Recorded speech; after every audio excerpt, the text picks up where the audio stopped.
Doctor Mohammad ইউনূসকে সভাপতি করে 7 সদস্যের জাতীয় ঐকমত্য কমিশন গঠন হয়েছে।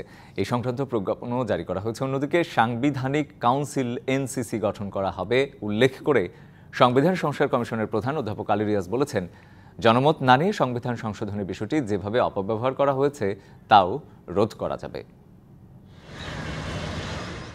আগামী নির্বাচন সামনে রেখে পুলিশের কার্যক্রম, নির্বাচন ব্যবস্থা, জনপ্রশাসন, বিচার বিভাগ এবং দুর্নীতি সংক্রান্ত যেসব সুপারিশ সংস্কার কমিশনগুলো করেছে তা নিয়ে রাজনৈতিক দলগুলোর সঙ্গে আলোচনা করে পরবর্তী পদক্ষেপ নেওয়া হবে। এই কাজের লক্ষ্যেই গঠন হলো জাতীয় ঐকমত্য কমিশন, যার সভাপতি প্রধান উপদেষ্টা অধ্যাপক ডক্টর মোহাম্মদ ইউনূস।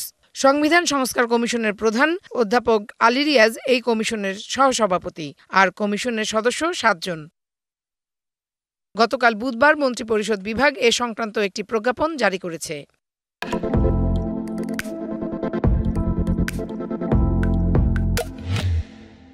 কমিশনের মেয়াদ হবে কার্যক্রম শুরুর তারিখ থেকে 6 মাস। প্রধান উপদেষ্টার কার্যালয় এই কমিশনকে সাচিবিক সহায়তা দেবে।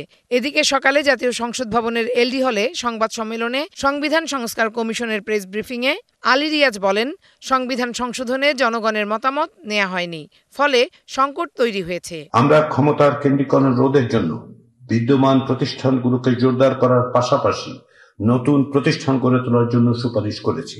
প্রধানমন্ত্রী পদের একচ্ছত্র ক্ষমতা হ্রাসের জন্য বিভিন্ন ধরনের ব্যবস্থার সুপারিশ করেছি, যার মধ্যে তিনি যেন একাধিক পদে অধিষ্ঠিত হতে না পারেন সেটার সুপারিশ করেছি। 2024 সালের গণ অভ্যুত্থানের আকাঙ্ক্ষার প্রতিফলন হিসেবে সাম্য ও গণতন্ত্র প্রস্তাব করেছে কমিশন। বিভিন্ন ধরনের ব্যবস্থার সুপারিশ করেছি। Farhana Juthi, DBC news, Dhaka.